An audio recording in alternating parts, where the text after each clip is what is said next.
오늘 말씀은 고린도후서 11장 16절에서 12장 13절까지 말씀입니다. 이 말씀이 너무 길어서 설교 시간에 말씀으로 증거를 하고요. 고린도후서 12장 7절을 펼쳐주십시오. 고린도후서 12장 7절부터 보시겠습니다.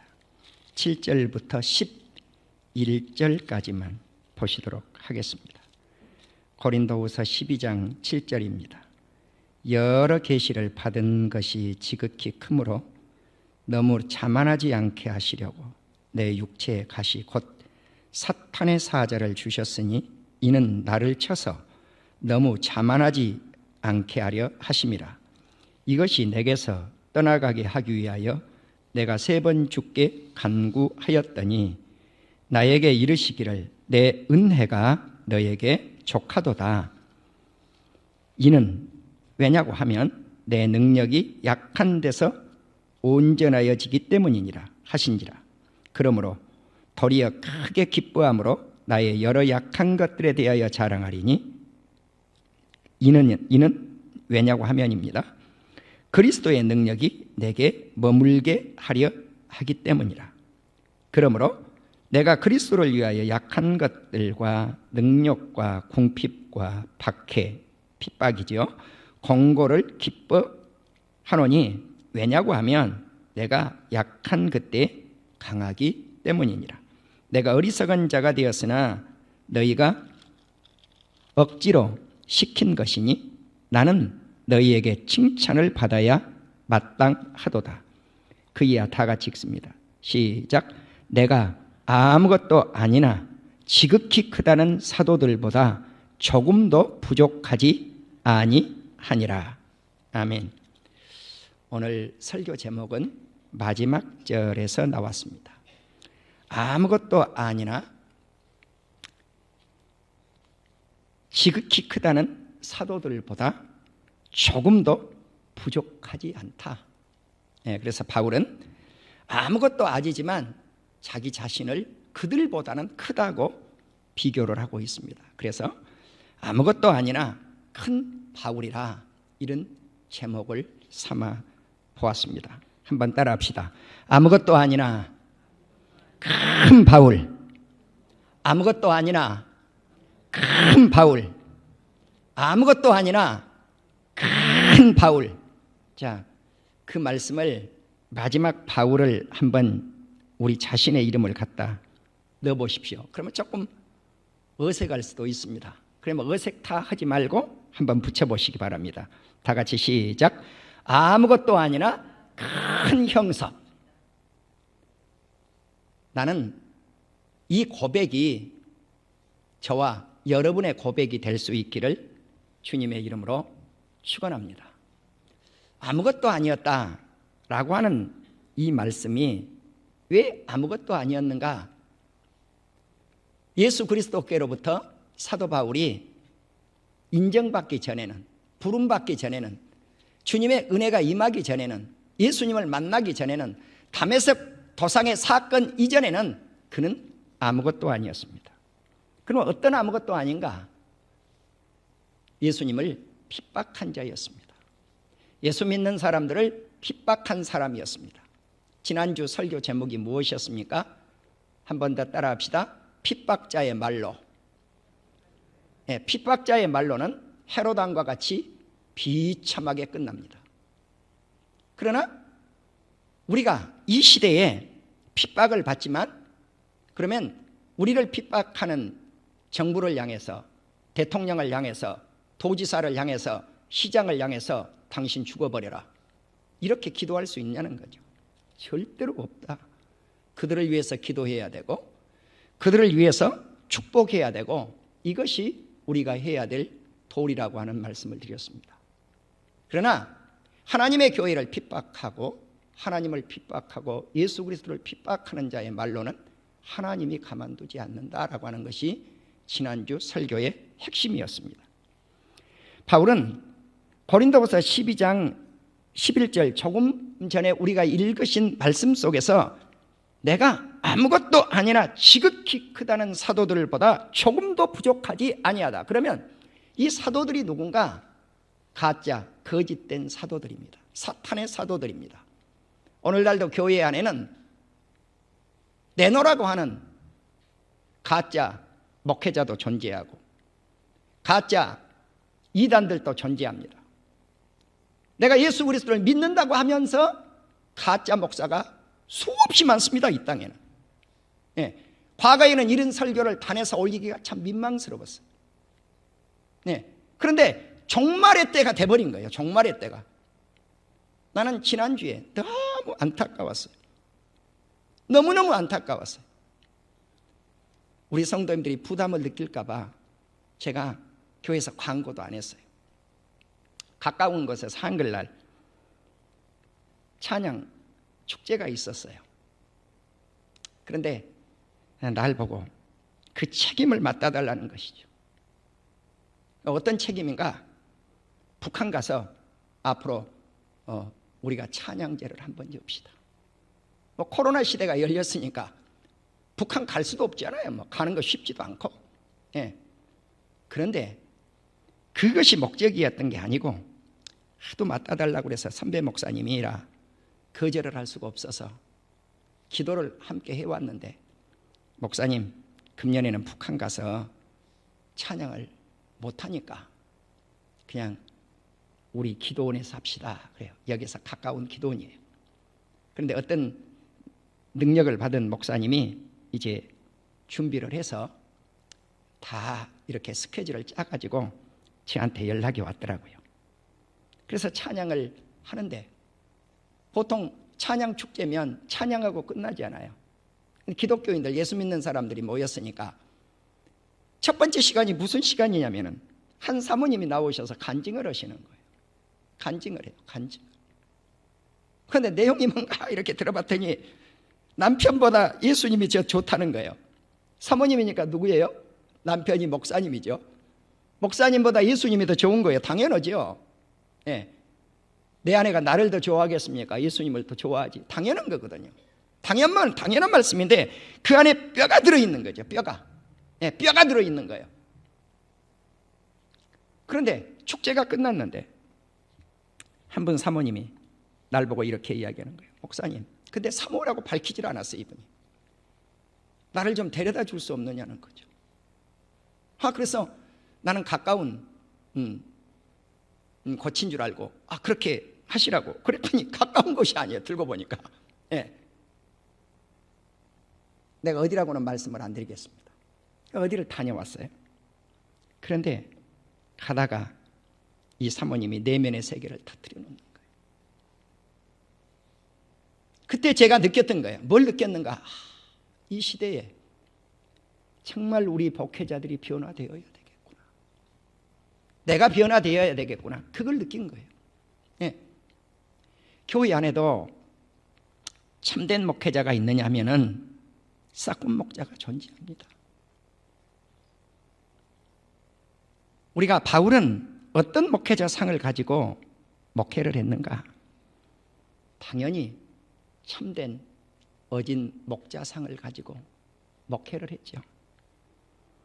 그래서 어진 목회를 한 이 바울이 고린도 교회에 사탄이 침투를 해서 가짜들이 들어왔는데 가짜 교훈, 가짜 복음, 다른 예수를 전하는데 그것들은 잘 받아들이는 거예요. 이단은 막 받아들이는 거예요.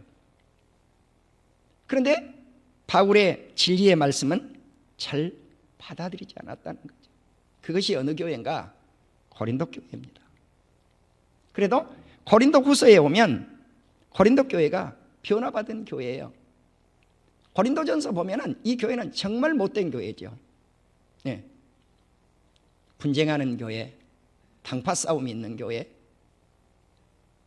어머니를 성폭행하는 교회, 아주 나쁜 교회죠. 그런데 그 나쁜 아들놈을 교회에서 내쫓지 않아요. 못된 교회예요. 그리고 분쟁이 일어나면 그냥 세상 법정에 갔다가 고소하죠. 요즘 이게 한국교회 모습입니다, 여러분. 예. 그러니까 교회가 얼마만큼 타락했는가 그걸 보려면요, 교회 문제를 가지고 세상 법정에 얼마만큼 들락날락 하는가 이걸 보면 교회가 타락한 걸 금방 알아요. 한국교회는 타락했어요. 수없는 곳에서 일어나요. 우리 노예 안에서도 종종 일어나요. 네? 노예 안에서만 일어납니까? 교단 총회 안에서도, 이 교단 저 교단에서, 네. 총회장 하나를 제대로 세우지 못하고 계속 법정에 가서 판사 판결을 받아가지고 이것은 무효요 그리고 판사가 선언하면 무효가 돼버리고. 여러분, 이것이 대한민국의 지금 교회들의 모습이에요. 왜 그럴까? 종말의 모습이죠. 네, 이것이 종말의 모습입니다.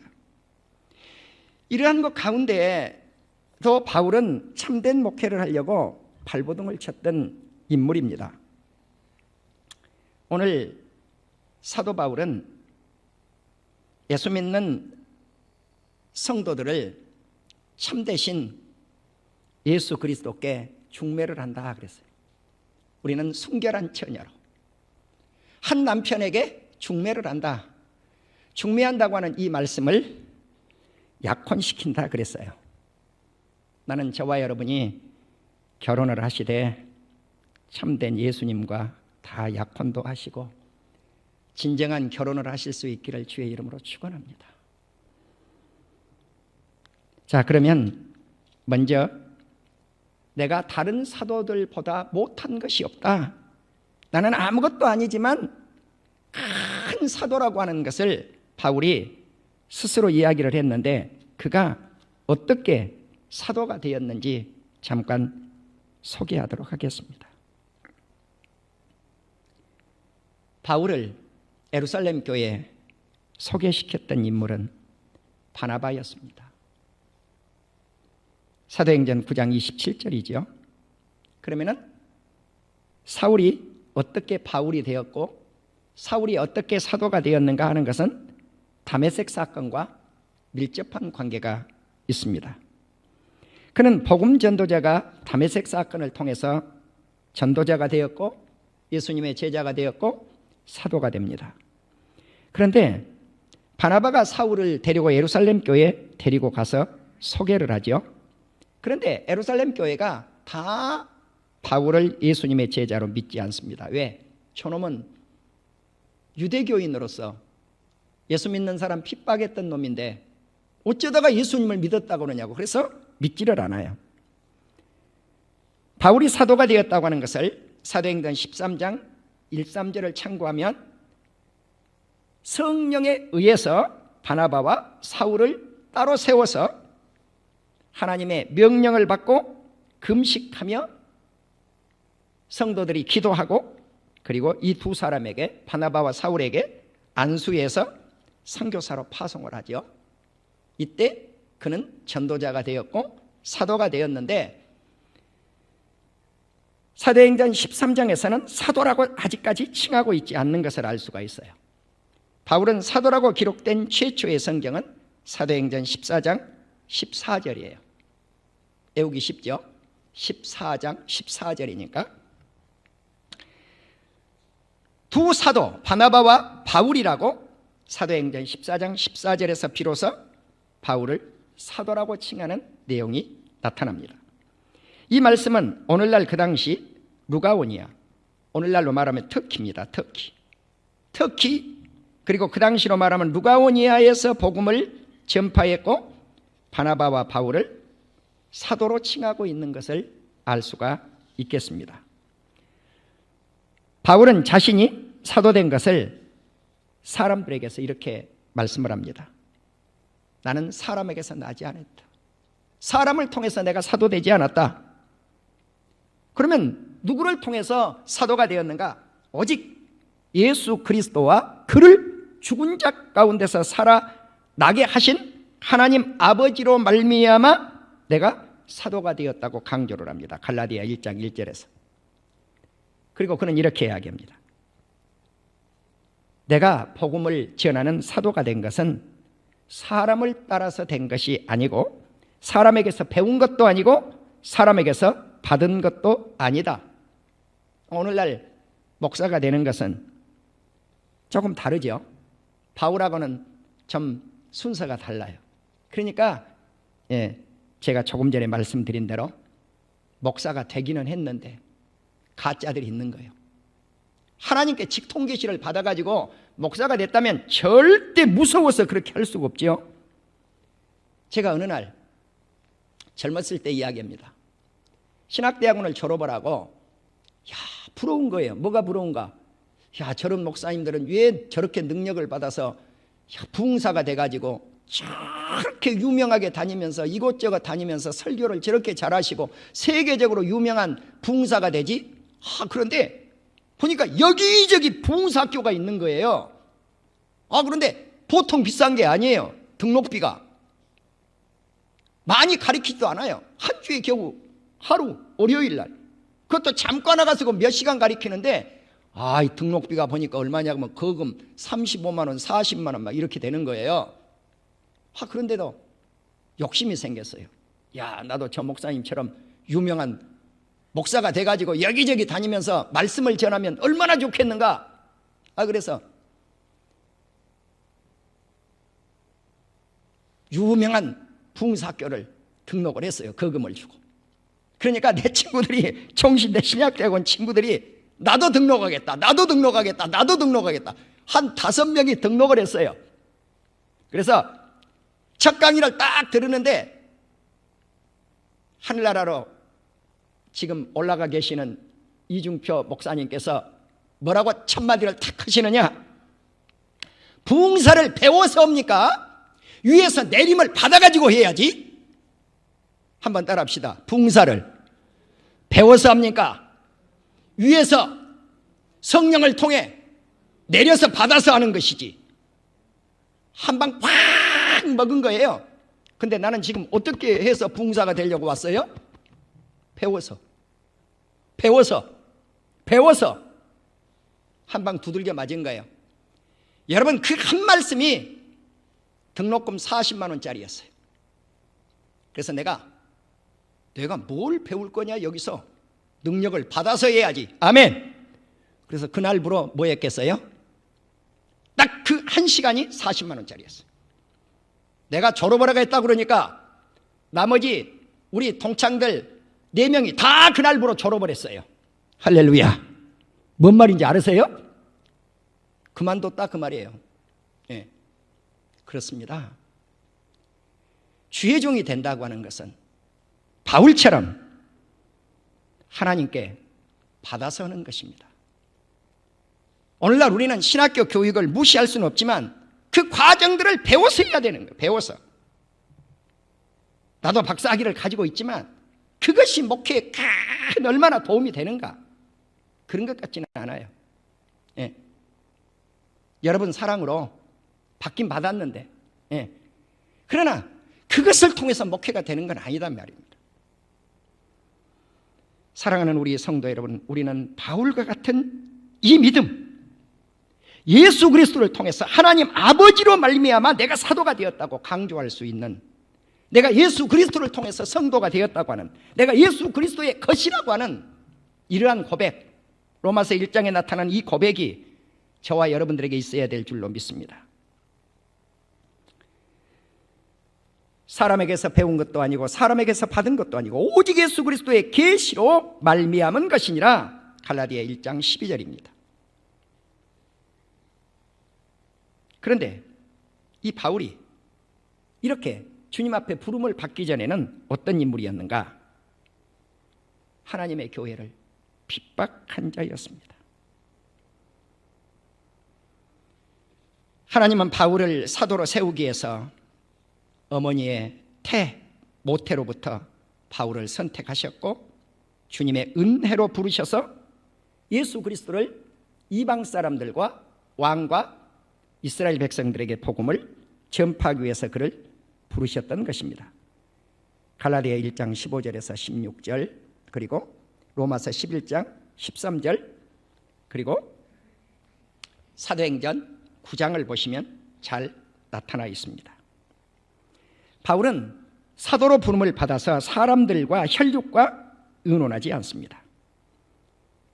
먼저 된 사도들과 만나기 위해서 예루살렘으로 가지도 않았고, 그리고 사람들에게 인정받기 위해서 힘쓰지도 않았습니다. 오직 하나님의 인도하심을 받으면서 사역을 한 것입니다. 바로 이것이 바울을 바울되게 한 것입니다. 이제 우리는 갈라디아 1장 22절에서 보면 그리스도 안에 있는 유대의 교회들이, 유대교입니다.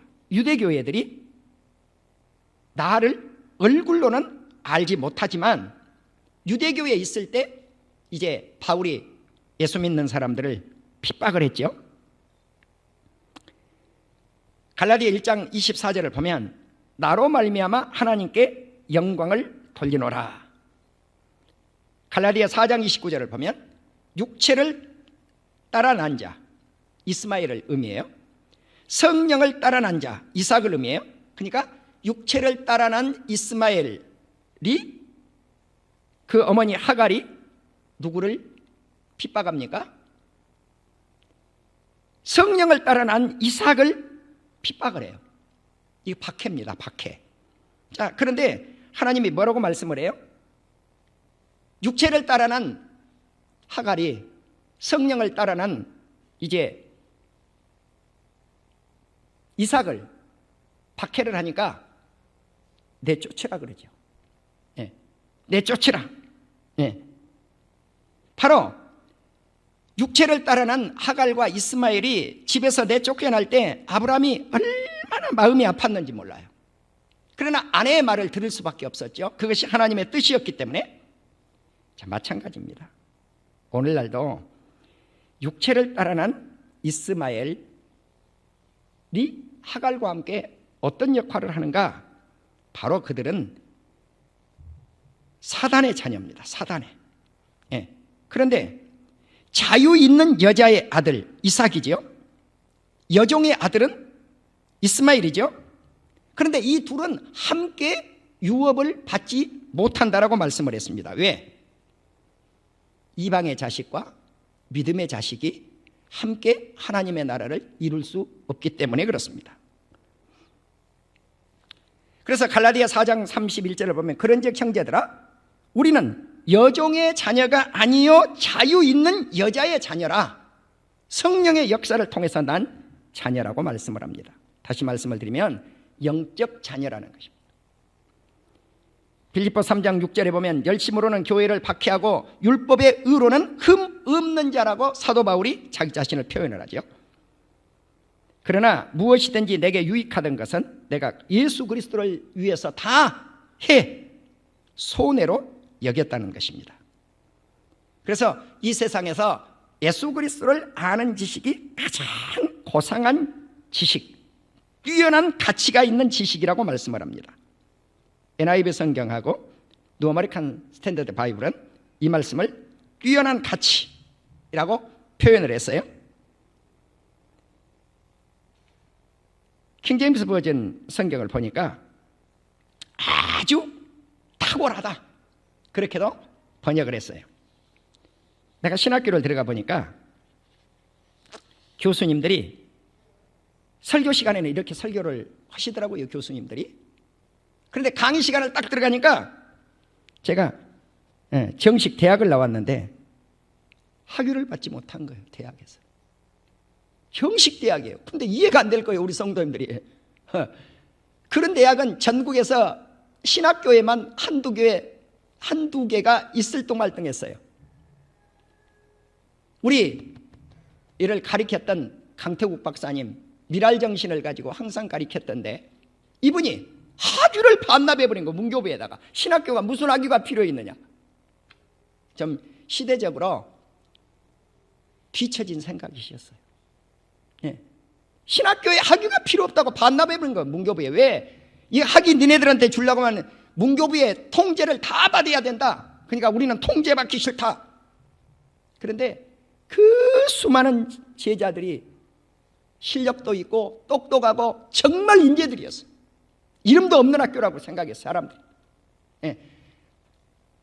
서울의 상계동에 조그마한 학교입니다. 한국성서신학교. 지금 한국 성서 대학교가 됐죠, 이제. 예. 그 당시는 바이블 칼리지 그랬는데 이제는 바이블 유니버시티에서 이제 정식 대학이 되어 있습니다만은. 그래서 우리 학교 출신들이 총신대 신학대학을 가니까 서울대, 연대고대 뭐 다 할 것 없이 뭐 대한민국의 신학대학 다 출신들 56개 대학이 왔는데 우리 출신들이 수석 차서 그런 거예요. 네. 그런데도 안 알아줘요. 왜 안 알아줘요? 학위 없다, 니네들은. 네. 니네들은 학위 없잖아. 안 알아줘요. 그래서 제가 그때 뼈저리게 느꼈던 거예요. 아, 설교하고 실질적인 설교하실 시간하고 실질적인 삶은 괴리가 있구나. 학위가 최고구나. 신학대학원에서도 학위가 최고구나. 그렇다면 이 세태가 앞으로 어떻게 변해갈 것인가, 그걸 제가 그때 직감한 거예요. 그래서 그때부터 다시 공부를 하자. 그래서 학사학위 하나를 받는데 몇 년이 걸렸냐? 16년이 걸린 거예요. 네. 그래서 공부하기 시작한 거예요. 그래서 석사학위를 하나 받는데 몇 년이 걸렸냐? 6년이 걸린 거예요. 그래서 박사학위를 하나 받는데 몇 년이 걸렸냐? 14년 걸린 거예요. 여러분, 제가 그걸 자랑하려고 하겠어요, 지금? 아니에요. 바울은 정말 유능한 지식이 있었던 사람이야. 내가 말에는 졸하나 지식으로는 그렇지 않다고 그랬어요. 그렇지만 바울이 그것들을 뭘로 여겼습니까? 다 배설물, 오줌과 똥으로 여겼다고 말씀을 하고 있습니다. 바울은 자신이 이렇게 유능했지만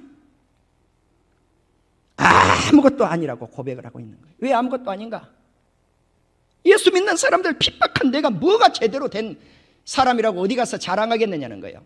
난 아무것도 아니다, 핍박자일 뿐이다, 이겁니다. 그래서 그는 스스로 생각하기를 사도라 칭함받기를 감당하지 못하겠다고 고린도전서 15장 9절에서 말씀하고 있습니다.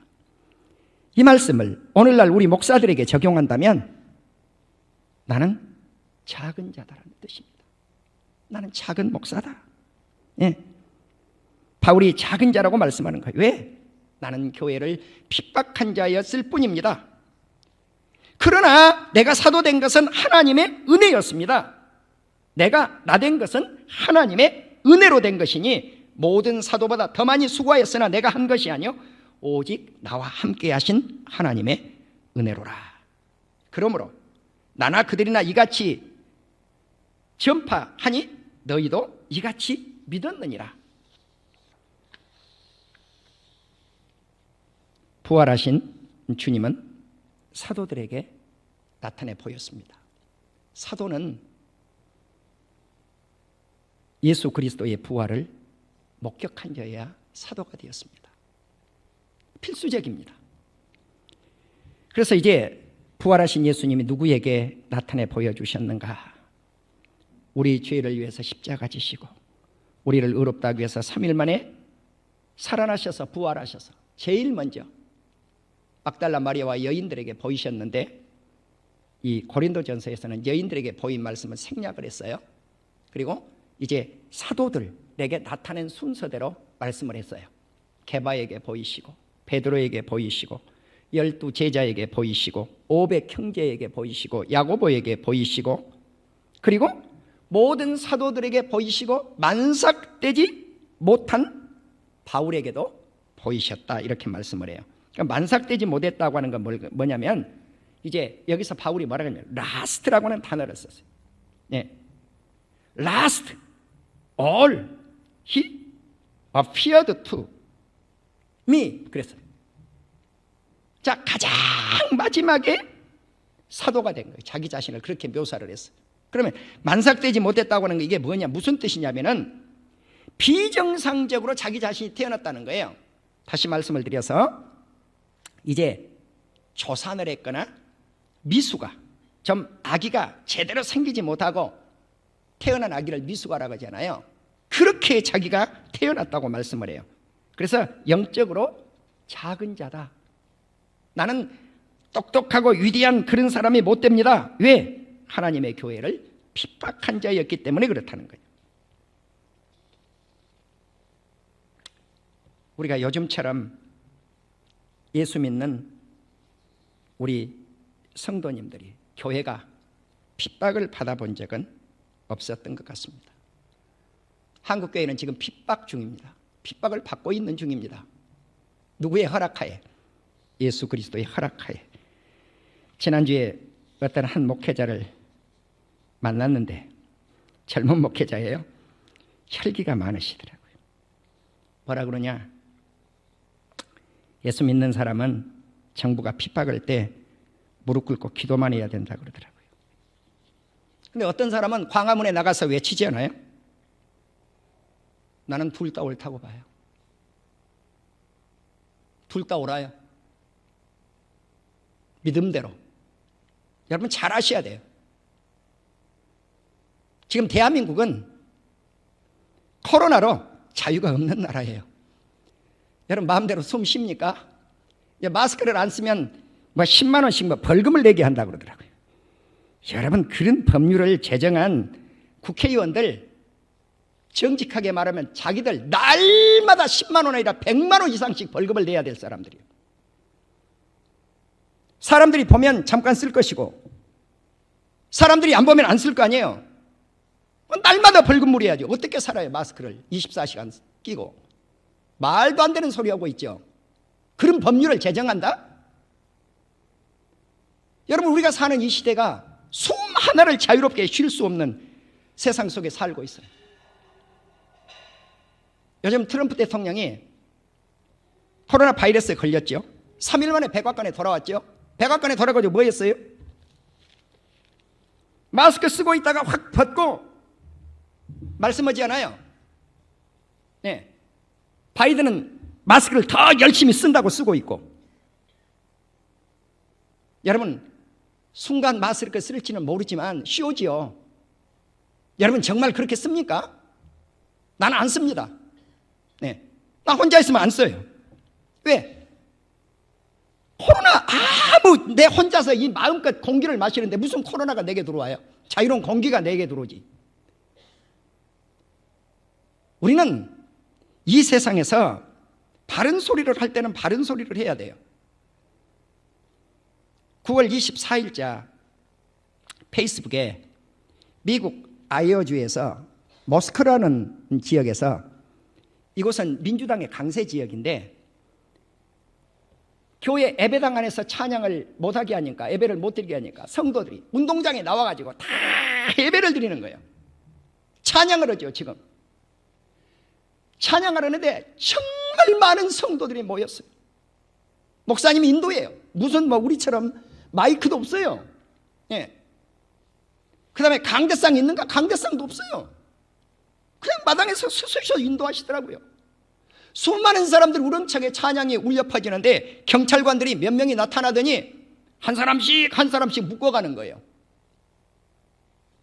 예. 우리처럼 마스크 안 썼다고. 또 예배 인도하는 거기서도 목사님도 묶어가고 성도도 묶어가요. 그래서 제가요, 크리스찬 헤럴드 방송국 부책임자에게 어저께 전화를 했어요. 아니 미국도 그렇게 예배를 드리는데 그렇게 핍박을 합니까? 경찰관이 수갑 채워가 돼요. 그러니까 아니 목사님 아니요 그래요. 목사님 아니요. 그 예례이거든요. 예. 아니요 그래요. 그런 일이 없습니다 그래요. 그런 일 있으면 나한테 자료를 좀 보내주십시오. 그래서 내가 그 자료 보내드렸다니까요. 그래서 내가 뭘 알았느냐. 그러면 그렇지. 미국이라는 나라가 특수해서 어쩌다가 그런 일이 있었지. 일반 지역에서는 그렇게 하지는 않구나. 자유롭게 예배 드리고 있구나 라고 하는 것을 어제 알았습니다. 사랑하는 우리 성도 여러분, 그러나 핍박받을 때 즐거워하십시오. 바울은 교회를 핍박했지만 정말 유대교인이었는데 기독교인으로 바뀌면서 오히려 그 자신이 핍박자에서 핍박을 받은 사람으로 바뀌었지요. 자, 그렇지만 그는 로마서 12장 14절에서 이렇게 말씀을 합니다. 내 사랑하는 자들아, 너희가 친히 원수를 갚지 말고 하나님의 진노하심에 맡기라. 너희를 핍박하는 자를 위해서 축복하라. 지난주에도 그렇게 말씀을 제가 우리 성도들에게 올렸죠. 예수님도 똑같이 말씀을 합니다. 마태복음 5장 10절에서 의를 위하여 박해를 받는 자는 복이 있나니 천국이 그들의 것이다. 그렇습니다. 기뻐하고 즐거워하라. 왜냐고 하면 하늘의 상급이 클 것이기 때문이다. 이러한 진리를 알았던 사도 바울은 이 세상에서 예수님만이 위대하신 분인 것을 알았습니다. 그리고 나는 교회를 핍박했기 때문에 지극히 작은 자라고 고백을 했던 것입니다. 이제 그는 조금 전에도 말씀을 올렸습니다마는 고린도 교회 성도들을 정결한 처녀로 비유를 하면서 한 남편인 예수 그리스도께 약혼을 시킨다, 중매한다라고 말씀을 합니다. 나는 지극히 크다는 사도들보다 부족한 것이 조금도 없다. 이 지극히 크다고 하는 사도들은 서론에서 제가 누구라고 말씀을 했습니까?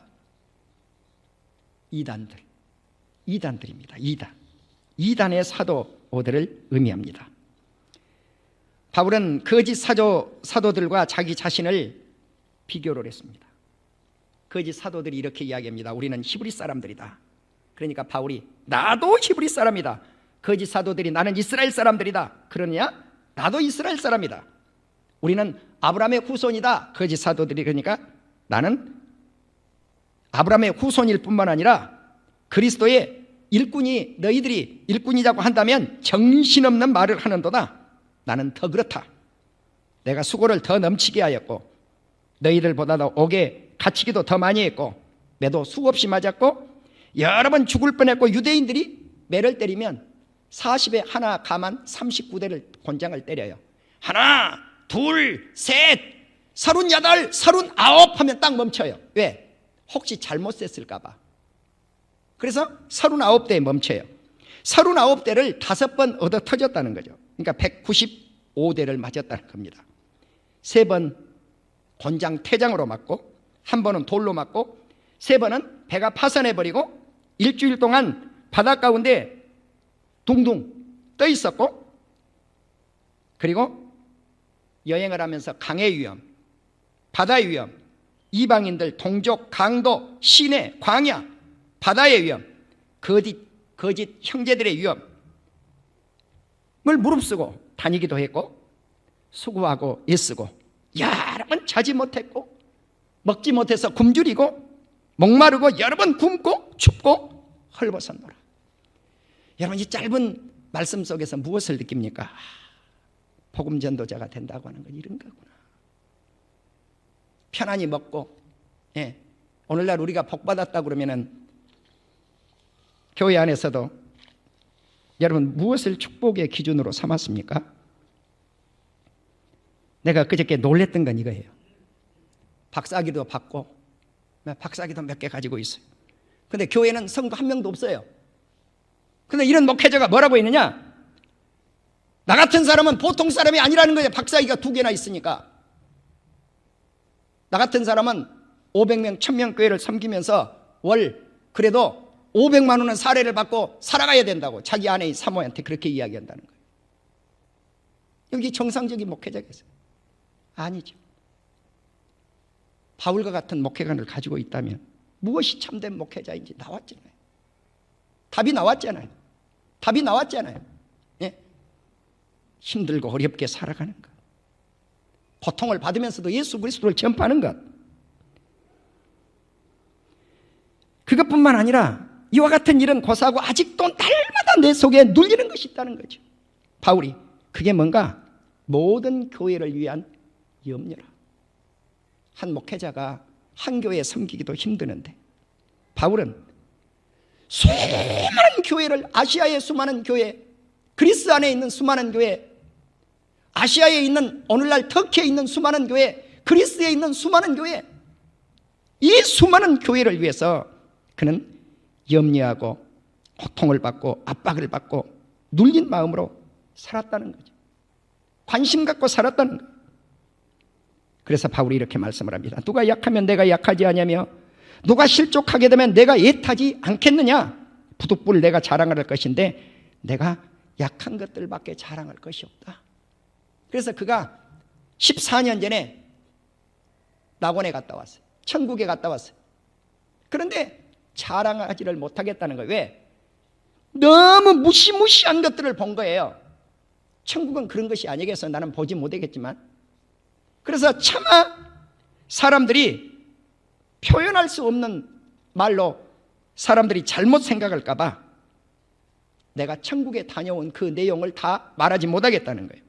다만 내가 자랑하는 것은 내 약한 것들밖에 자랑하지 못하겠다. 하나님이 바울을 교만하지 못하게, 네가 그렇게 무시무시한 것을 봤다고 자랑하지 못하게 바울을 쳐버린 거예요, 하나님이. 예. 그러니까 한쪽이 아픔을 겪고 살아가죠. 어떤 주석이나 신학자들은 안질이 바울이 걸렸다. 아무도 몰라요. 안질인지 무엇인지는 알 길은 없으나 바울이 분명히 고통 속에 살아간 거예요. 콕 쑤시면 예수님 했다고요. 콕 쑤시면 예수님, 날 좀 살려주세요. 날 좀 버티게 해주세요. 날 좀 주님을 의지하게 해주세요. 하고 주님을 붙잡고 살고 붙잡고 살고 붙잡고 살고 붙잡고 살고. 왜? 교만하지 못하도록. 그래서 그 아픔을 느낄 때마다 나는 약한 자입니다. 나는 약한 자입니다. 나는 약한 자입니다. 약한 자입니다. 그러니까 나는 약해서 주님을 붙잡습니다. 나는 약해서 주님을 붙잡습니다. 그러잖아요. 우리가 고통스러우면 주님 의지하잖아요. 그래서 바울이 고백하기를 내가 약할 때 강하다고 해요. 내가 약할 때 강하다고. 그렇습니다. 그는 다시 말씀을 합니다. 그러므로 예수 그리스도의 능력이 내게 머물렀다. 약할 때 주님을 막 붙잡으니까 그 능력이 자기 자신에게 머물렀어요. 예수 그리스도를 위해서 약한 것들, 요거도 먹는 능욕, 배고픈 궁핍, 핍박받은 박해, 그리고 고난의 곤고, 이것을 기뻐한다고 말씀을 합니다. 내가 그 약한 그때에 강해졌느니라.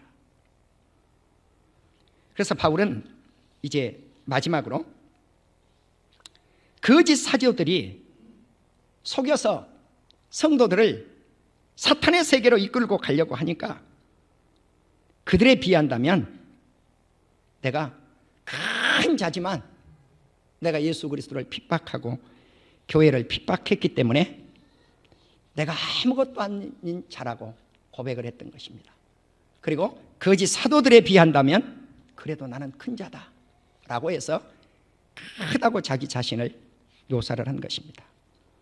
나는 저와 여러분이 주님 앞에 바울처럼 아무것도 아닌 존재들이었지만, 그러나 이 세상에서 어떤 사단의 무리들보다는 큰 자들로서 아무리 큰 위기와 고통이 온다고 할지라도 우리 주님을 끝까지 세상 사람들에게 전파해서 위대한 하나님의 사람들로 남기를 주의 이름으로 축원합니다. 기도하십시다.